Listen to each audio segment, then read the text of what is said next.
sisters join as one, then history we will make. For 100 years, for 1,000 years, we've been hammering at the gate. We've been hammering at the gate.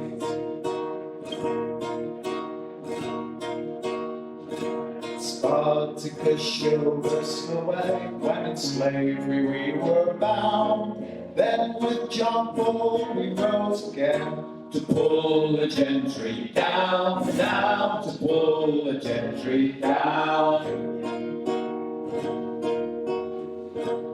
We did riders die in sight, a king to overcome.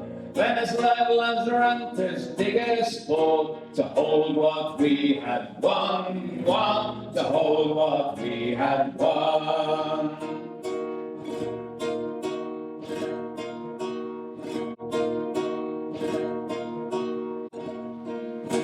Birmingham was a very industrial sort of place. There was lots of trade union activity, and during the actual miners' strike, there was quite a level of excitement, I suppose, particularly when all the Yorkshire and Welsh miners came, because obviously there were a lot of extra people around and a lot of extra police around, and we caught a glimpse of Arthur Scargill running down the road, and he wasn't very famous then, so that was all to come much later. On a Saturday afternoon, asking if I would arrange hundreds of pickets and go to Birmingham to picket a court depot. We sent on that same day, within 3 hours, hundreds of Yorkshire mine pickets. I had quite a long chat with my father about the strike, the importance of it, and why all those people were there. The atmosphere was very, very heavy. Huge police presence. There was a lot of thronging in the air. I've never seen anything like it before or since. There was a small picket going on, but the lorries were still going in and out of Saltley Gate. I mean, all the mines had been closed, but their supplies were still quite high, so they wanted to restrict the supplies, otherwise the strike would go on forevermore. And so they called on support, so I think they came from South Wales and Yorkshire. And we volunteered to put up 4 miners. 2 of them were very young men who came to stay with us. They were so young, I thought they looked a bit like hardly out of school. I think they had apprentices, and I don't think they did the full mining job at that stage. I mean, they sort of let them come with the other 2. That was something they could do. In the beginning, well, everybody thought the pits are ours now. There'd be a complete change taking place. But the disillusionment came when we realised that we got no control at all. Every time they wanted a rise, he'd say, "No, look, lads, we can't do this. If you have a rise, we'll have to shut them down. All those in favour of action?" And there was a lot of excitement in the air, and a lot of confidence as well. We're going to win this, we're going to win this. And a lot of police at the side, looking half interested or half disinterested. There was food and drink going round and what have you, and I had a little bite to eat. And the father said, "It's about time we got back to school now." So we did. But interestingly, no one stopped me going back to school. I went through the police cordon, all the way back to Studison Manor School. A couple of hours later, Mr. Andrews came up to me.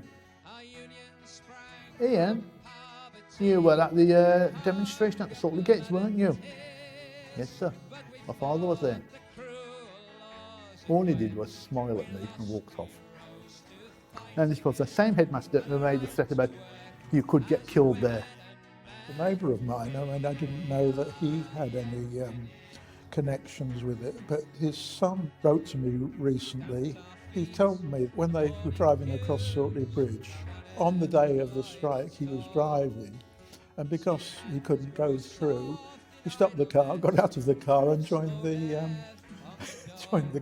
the group there. So there's all kind of stories like that which come through, and they're interesting. And the grass growing green on the shipyard floor, and the endless feet of marching feet, as we demanded the right to eat and work as engineers.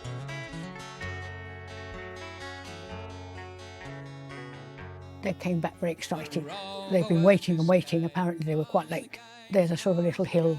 The first thing they saw was a banner coming up over the hill, and and this thousands of people came.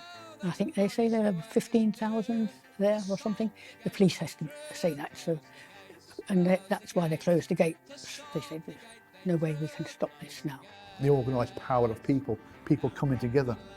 The fact that they'd won as well, February the 10th, 72, they'd won, was a tremendous boost for everyone's morale. The Home Secretary was told by the police, we've got everything under control. You know, it's all right. A few hours later, he had to pick up the phone again and say to the Home Secretary, we had to close the gate.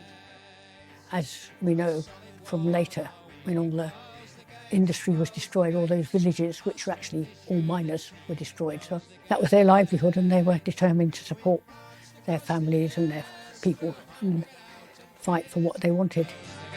Close the gates! Close the gates! The lesson I learnt at Saltley, and via my father subsequently, that gave me the impetus to get involved in trade union activity, trade union work. The last 20, 30 years, we've organised a great many events to celebrate working class history in and around Birmingham. Also the 150th anniversary of Birmingham Trade Union Council, founded 1866. We quickly became involved in anti-deportation campaigns against racist violence. And so we started becoming active in those sort of issues around people who have come here who have not got their rights. That's more the direction I went in, if you like. Yeah. A lot of people have been saying, even in the trades councils and younger people have been saying, we weren't born then, it's got nothing to do with us. We want to show people that are very relevant just now in terms of what's happening.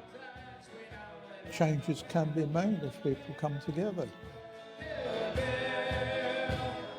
We'll keep on shouting till they kill, they believe.